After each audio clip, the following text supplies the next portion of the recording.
America, Israel आणि इराणमध्ये जे महायुद्ध सुरू आहे त्याचा विध्वंस फक्त आखाती देशांमध्ये होतोय असं जर तुम्हाला वाटत असेल तर तुम्ही मोठ्या गैरसमजामध्ये आहात.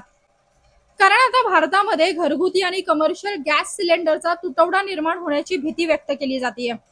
कारण गॅस सिलेंडर मिळत नसल्यामुळे मुंबईतील 20% हॉटेल्स बंद झालेले आहेत. तर बँगलोर मधले सगळे हॉटेल्स आजपासून बंद राहणार आहेत असा निर्णय तिथल्या हॉटेल असोसिएशनने घेतलाय. संभाजीनगर आणि नाशिकमध्ये हॉटेल व्यावसायिक चुलीवर जेवण बनवतात आणि जर अशीच परिस्थिती राहिली तर हा सगळा व्यवसाय ठप्प होण्याची भीती व्यक्त केली जाते.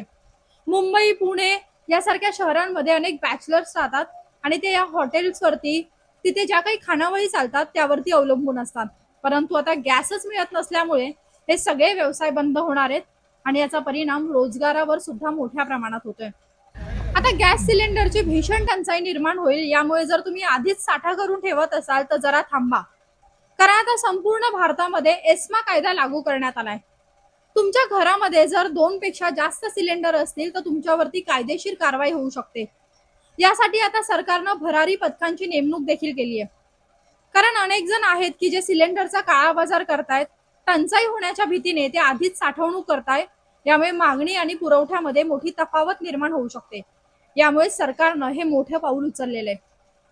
सरकार सर्वात जास्त गॅसची जी आयात आहे ती आखाती देशांमधूनच करत होतं, परंतु तिथे महायुद्ध सुरू आहे आणि होर्मुझची जी सामुद्रधुनी आहे तीच इराणनं बंद केल्यामुळे त्याचा पुरवठ्यावरती मोठा परिणाम झालाय.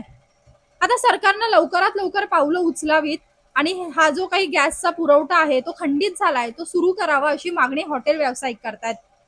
आता तुम्ही जर घरगुती गॅस तुमचा एक सिलेंडर बुक केलेला आहे तर तुम्ही तो 25 दिवसांनीच दुसरा सिलेंडर बुक करू शकणार आहात. त्याआधी तुम्हाला गॅस मिळणारच नाहीये.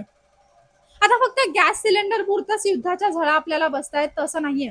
काही दिवसांनी पेट्रोल, डिझेल किंवा जे काही सीएनजीचा तुटवडा आहे तो देखील निर्माण होण्याची भीती आहे. त्यामुळे दर सुद्धा वाढू शकतात. संभाजीनगरच्या एमआयडीसी मधील अनेक उद्योग बंद झालेले आहेत कारण तिथे गॅसची गरज असते. त्यानंतर तुम्ही बघाल तर शेअर मार्केटमध्ये चढ उतार होत आहेत. सोन्या चांदीच्या दरामध्ये सुद्धा तुम्हाला तफावत इथे पाहायला मिळते. पुण्यामध्ये ज्या स्मशानभूमीमध्ये विद्युत दाहिन्या होत्या त्या ज्या गॅसवर चालत होत्या त्या देखील बंद ठेवण्याचा निर्णय घेण्यात आलाय. या युद्धामुळे खाद्यतेलाचा सुद्धा भडका उडालेला आहे. क्रूड ऑइल सह जे खाद्यपदार्थांसाठी आपण तेल वापरतो ते सुद्धा महागलेलं आहे. 8 दिवसांपूर्वी जे 15 लिटरचा डब्बा आपल्याला 2100-2200 रुपयांना मिळत होता तो आता 2700 रुपयांना मिळतोय. आपण जे कच्चं तेल आयात करत होतो त्याची वाहतूकच बंद झाल्यामुळे पुरवठा ठप्प होण्याची भीती आहे आणि यामुळे दर देखील मोठ्या प्रमाणात वाढलेले आहेत.